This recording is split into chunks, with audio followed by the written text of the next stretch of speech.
umabot na ng 45 pesos per liter, ay may hangganan yung aming pinagkaisahan ng gobyerno at saka namin sa sektor namin. Pero umabot na ngayon ng 45, 55 at may target pang mga tataas.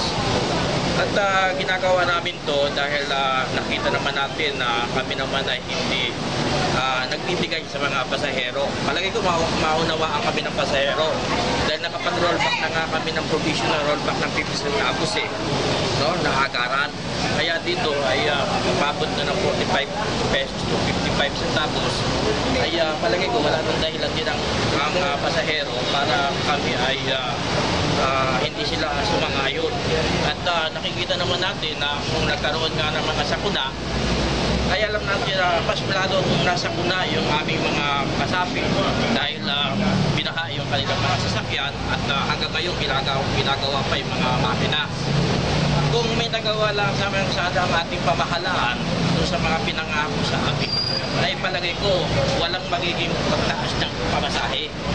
Pero walang suporta na direkta at napansin po natin nung SONA ay inaasahan namin na mababanggit ang transport kung ano yung layunin ng ating pamahalaan. Pero hanggang sa ngayon ay wala pa silang nabanggit.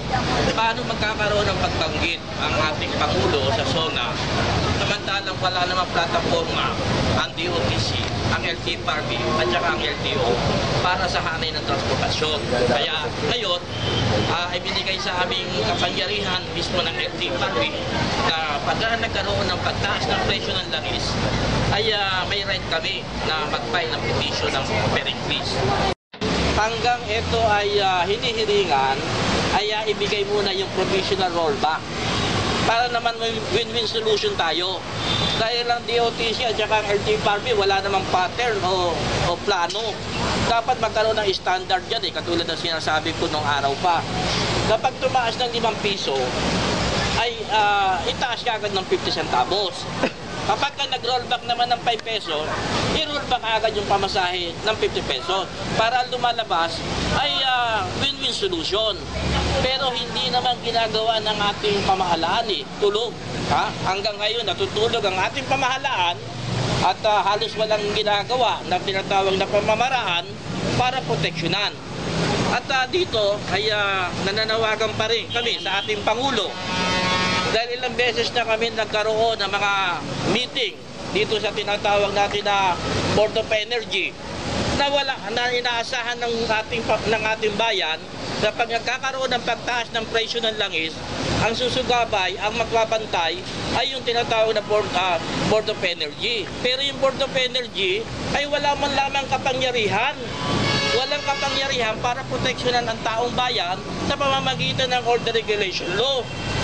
Ngayon, yung mismong mga tinatawag natin na magagaling sa Kongreso, na ang alam naman natin ay isa lamang ang dapat na pamamaraan para magkaroon ng kapangyarihan ng taong bayan sa pamamagitan ng pagtaas ng presyo ng langis, dapat amendahan yung batas o ialisin yung batas ng Order Regulation Law na isa sa pinangako pa rin ng ating Pangulo.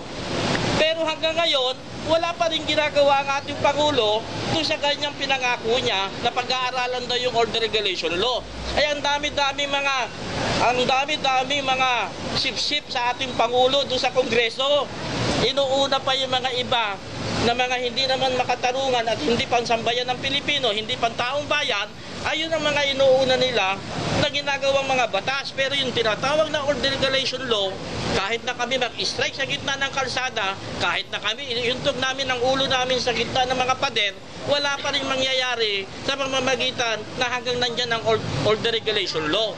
Kaya nananawagan po kami, ayaw ho namin magtaas ng pamasahe. Pero wala man lamang ginagawa ang ahensya ng gobyerno. Katulad po ng panawagan ng ating Pangulo, doon kami po sana'y magkakaroon ng transport strike. At pinangakuan kami, nabibigyan kami ng pondo sa pamamagitan ng pagpapaganda ng transportasyon. Pero pinangako rin na alisin ng kotong. Aalisin po yung mga tinatawag na isang pamamaraan na hindi nakakabuti, yung kolorum. Ay hanggang ngayon po umiiral pa yan.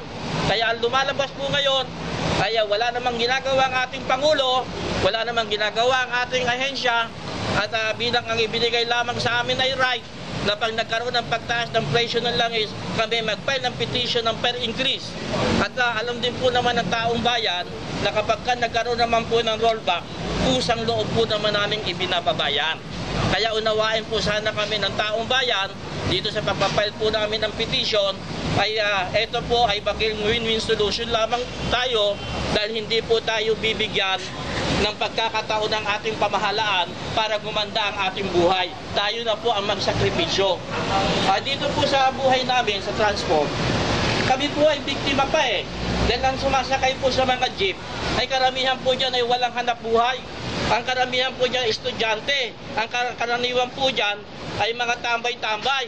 Pero ang lumalabas po, kung ang pamasahe man namin ay 8 pesos, pero may nagbabayad pa ho sa amin 5 pesos dahil wala po silang pamasahe at kulang ang kanilang pamasahe. Dito naman po sa mga jeepney sector nagagawa yan. Hindi po kayang gawin yan sa LRT, MRT, sa mga van, sa mga taxi. Hindi po nagagawa yan.